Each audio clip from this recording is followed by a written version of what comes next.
about 1,000 tons of new gold are bought in India every year, new additionally.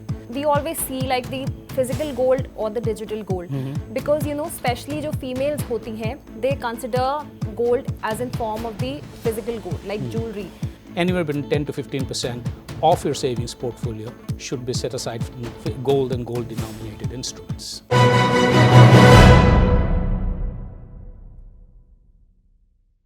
Hi everyone, welcome to the yet another episode of Phenomics on Oh My Finance. मैं हूं आपके साथ Charu Garg. Phenomics एक weekly podcast है जिसमें हम किसी topic या सब्जेक्ट पर चर्चा करते हैं. We will make it easy, de-jargoned, chatty and conversational for you. You can catch it on YouTube, Spotify, Google Podcast, Apple Podcast, JioSaavn, Gaana and host of other streaming platforms. Are all that glitters really gold? सोना चमकता तो है और आसमान को छूता भी है. दुनिया में सबसे महंगा है लेकिन फिर भी सबके दिलों का राजा है. Gold is forever, it is beautiful, useful and never wears out. Small wonder that gold has been prized over all else in all ages as a store of value that will survive the travails of life and the ravages of time. आज हमारा podcast इसी topic पर होने वाला है. क्या वाकई चमकता सोना आपके निवेश को भी चमकाएगा? मेरे साथ हैं गौरव चौधरी जो एक सीनियर जर्नलिस्ट, कमेंटेटर हैं और साथ ही co-founder and CEO Earshot digi media and award winning podcasting platform. Welcome Gaurav, delighted to have you on the podcast. Thank you so much, Charu, for having me, and wish all our viewers and listeners from all across the world a very happy Diwali.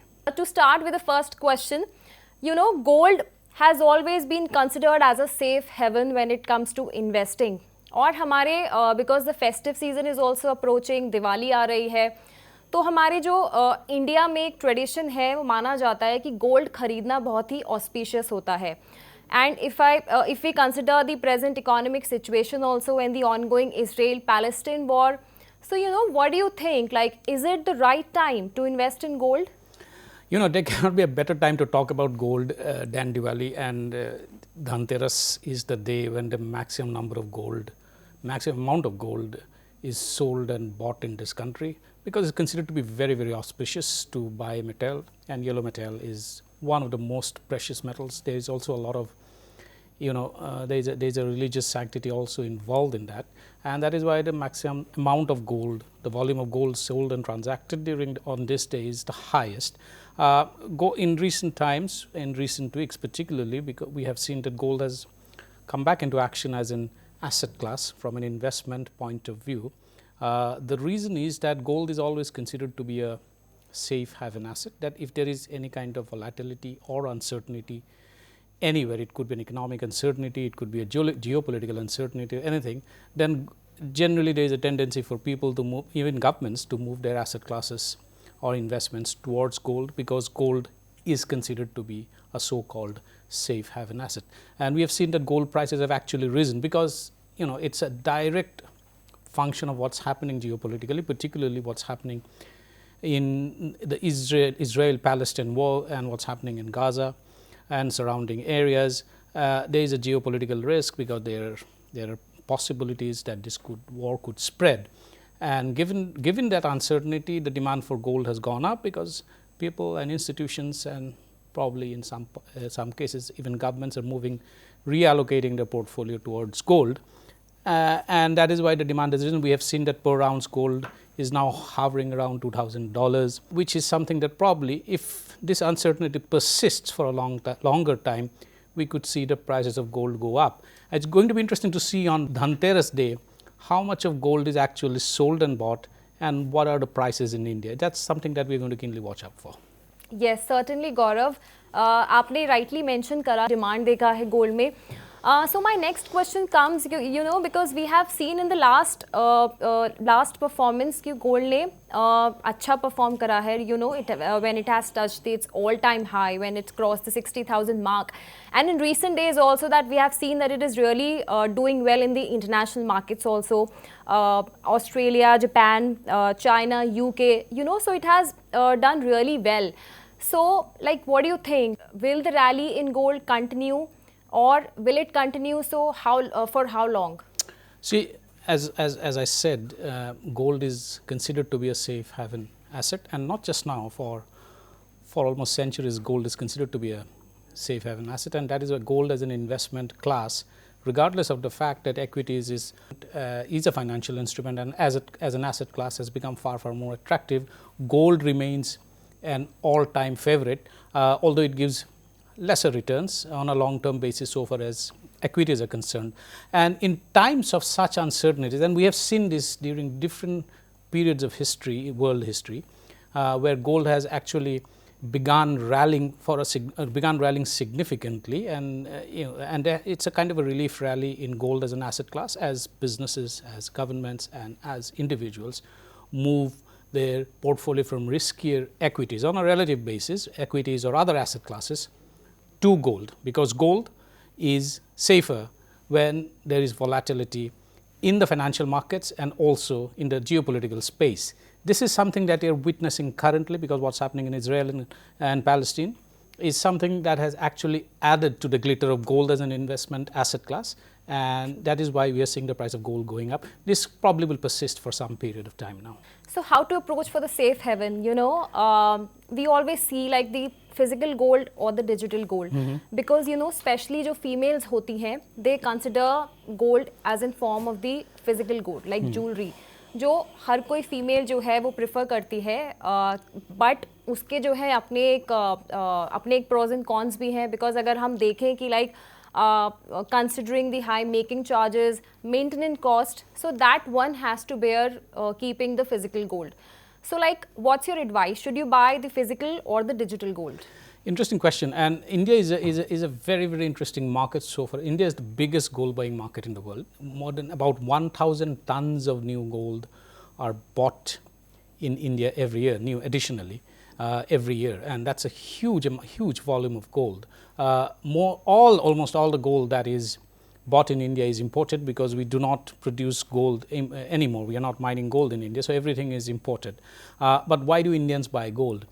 Surprisingly, compared to many other parts of the world, Indians buy gold not necessarily as an investment asset class, but as an adornment, as a physical adornment for jewelry. You'll be surprised that about an estimated 25,000 tons of gold are lying in Indian households on a collective basis, and that is almost an eye-popping volume, and that keeps on adding every year, because Indians buy gold during weddings, Indians buy gold buy jewelry during weddings and festivals, etc. And also do bear in mind that this is not this demand, if I may say so, the craze for gold is not going to go away anytime soon, because India is also the youngest country in the world in terms of demography. There are a large number of millions of weddings that are going to take place in India over the next 20 to 25 years. And that wedding and those many weddings are going to only drive the demand for gold even higher. Because the population is younger, there are a few changes that are being seen. One, of course, the younger generation now has become more technologically and financially savvy, which means on a relative basis, they would rather invest in other asset classes like equities, etc., compared to the parents. Having said that, I do not think that the demand for buying gold isn't going to go away, but demand for investing in gold as an asset class is going to probably get more evolved and matured through schemes like the sovereign bond. The government has also come out with schemes like the sovereign gold bond scheme, or recently, about a few years ago, in fact, we saw the government come out with something called the gold monetization scheme. That was very interesting. The government was trying to attract people to part of their gold that was lying in their households, locked up, nothing doing, absolutely, it was locked up in lockers or in their homes, that you give the gold to designated banks, and against the value of the gold you get returns in financial assets, in the form of finance, very simplistically explained. Now, so the whole idea was to actually try and monetize the gold that was lying in households. Now the government has come up with the sovereign gold bond scheme, which essentially enables investors or people who want to invest in gold get the benefits of the gold price without actually buying physical golds. Yeah. So sovereign gold bonds की आपने बात करी, and jewellery का already बात कर चुके हैं, but Gaurav, like other forms में भी जो है लोग इन्वेस्टमेंट करना या बाय करना लोग प्रेफर करते हैं, लाइक कॉइन्स हो गए, बार्स हो गए, gold exchange traded funds भी होगा, you know, like gold ETFs. These are in really trend, and these are really good for the investment. So what is the approach for the viewers? You know, so gold, so we have something called gold mutual funds, or gold funds as they're called in short. They are essentially funds that are exchange traded funds or investment in companies that have that have interest in gold mining or gold products. And these have been fairly relatively popular among a new set of investors, particularly within, if you look at within the pool of mutual funds, gold funds are doing quite well on a relative basis, I should say. And some of them have given fairly decent returns over the last 5 years or so. You will see funds like the Axis Fund or the SBI Gold Fund or the Invesco Gold Fund, etc., giving fairly decent returns. And these are all tied to the price of gold in some capacity. Either it's an exchange traded fund, or it is tied to companies that have direct involvement in their businesses in some way or other with gold. So it could be in gold mining, it could be in gold products, it could be in jewelry products, etc. And so the performance of these funds move according to the price of gold, because these are essentially in some way also like derivative products, because the prices, the underlying asset class or asset of these funds is gold. So the direction in which gold prices move, these funds also perform similarly. And as I said, over the last 5 years, some of these funds like Axis, SBI or Invesco, etc., have done fairly well. Okay. So can you suggest some of the top gold funds in India? So Axis is one among them. Invesco is another. SBI Gold Fund is also quite good. IDBI Bank Gold Fund is fairly okay.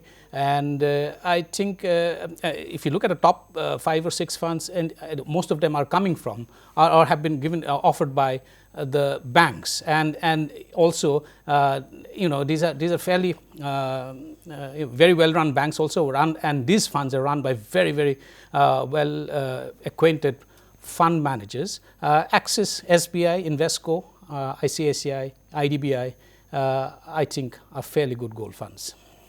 Okay, तो एक investor गौरव ये भी जानना चाहेगा, आपने sovereign gold bonds की बात करी, is it actually beneficial to buy them rather than the physical gold? The sovereign gold bond is essentially, these are government securities that you buy in a digital form, but the price of these securities are determined by the price of gold. So instead of holding, these are substitutes for holding physical gold. So instead of holding physical gold, you are essentially holding gold in a digital form, in the sense that you are deriving the benefits of gold prices or the appreciation in gold prices without actually holding physical gold. And if you are not holding physical gold, there are certain benefits, because holding physical gold, there is a cost in the form of storage is both a cause for cost as well as for anxiety. And also if you are holding physical gold in the form of jewelry, they are making charges, etc. So what does the sovereign gold bond do that physical gold would not do? The sovereign gold bond gives you the benefits of appreciation in gold prices without actually the need to hold them in physical form, and that is what they do. And also these are backed by the government, because they are issued by the Reserve Bank of India and backed by the government, and that is the reason they are called sovereign. So it comes with a certain degree of government backing, which is what if anyone wants to ride the prices of gold without actually wishing to hold that gold in physical form, this is a very good option. Yes. So one last question, Gaurav. Investment portfolio की जब बात आती है तो obviously एक सवाल उठता है कि लाइक आपका जो है एक्सपोजर कितना होना चाहिए, be it equity, be it debt income, be it real estate और be it gold. So like what should be the proportion, क्योंकि एक जो है आम इन्वेस्टर का जो है एक रिस्क एपेटाइट भी बहुत ज़्यादा मैटर करता है, उसका क्या गोल है, कितना टाइम वो दे सकता है अपने इन्वेस्टमेंट को. सो like what do you suggest कि एक जो गोल्ड का जो है एक प्रोपोर्शन कितना होना चाहिए डाइवर्सिफिकेशन के लिए? So it's a very good question, and gold as I said is an asset class. So if you have say 100 rupees to set aside, how much of that should be in gold? That is the essence of the question.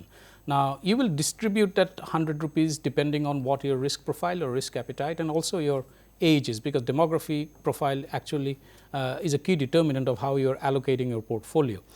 You could set aside certain amount, certain proportion for bank FDs, certain proportion for equities, certain proportion for debt, and certain proportion for gold as an asset class. Now, what is the ideal one? It's difficult to say, but experts do suggest if your risk appetite is low on a relative scale, then you should ideally hold around 15% of your portfolio in gold. Meaning, what does it mean? That if you want to save 100%, or if you set aside 100% and park it in different asset classes like bank FDs or equities or debt, etc., 15 of that 100 rupees should be in gold or gold denominated instruments.